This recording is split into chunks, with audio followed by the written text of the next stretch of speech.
ఇక్కడ చాలా మంది పెద్దలు ఉన్నారు కాబట్టి ఆ విషయాన్ని చెప్తున్నాను.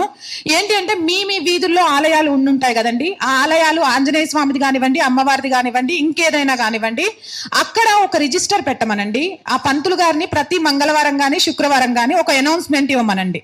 సో మన వీధిలో ఉన్న కార్పెంటరు, మన వీధిలో ఉన్న ఎలక్ట్రీషియన్, మన వీధిలో ఉన్న బ్యూటీషియన్, మన వీధిలో ఉన్న చిరు వ్యాపారులు ఇక్కడ మీ ఫోన్ నెంబర్లతో రిజిస్టర్ చేయించుకోండి. మన వీధిలో జరిగే శుభకార్యాలకు కానీ ఇంటి పనులకు కానీ ఎవరికైనా కావాలి అన్న ఆ కాంటాక్ట్ డీటెయిల్స్ మా దగ్గర దొరుకుతాయి అని చెప్పమనండి. ఖచ్చితంగా మన వీధిలో ఉన్న హిందూస్ అక్కడ రిజిస్టర్ చేసుకుంటారు. అవసరం ఉన్న హిందూ ఆ టెంపుల్కి వెళ్ళి నెంబర్ తీసుకుంటాడు. దీని ద్వారా వ్యాపారాలు మన వీధి అంటే మన దగ్గర తిరుగుతుంటాయి. అప్పుడు ఓలాలు, ఊబర్లు, లేకపోతే ఇంకొకటి అవసరమే రాదు. ఆ అవసరం రాకుండా చేద్దాం.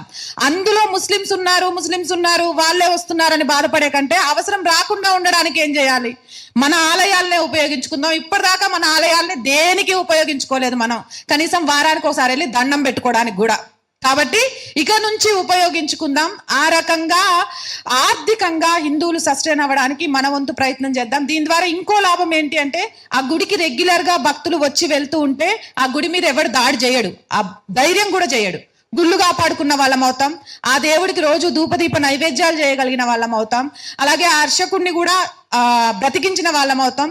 హిందూ సమాజంలో ఒకరికొకరు పరిచయంతో ఆ కాలనీ మొత్తం చైతన్యం అవుతుంది. కుల వివక్షతను పక్కన పెట్టిన వాళ్ళం అవుతాం.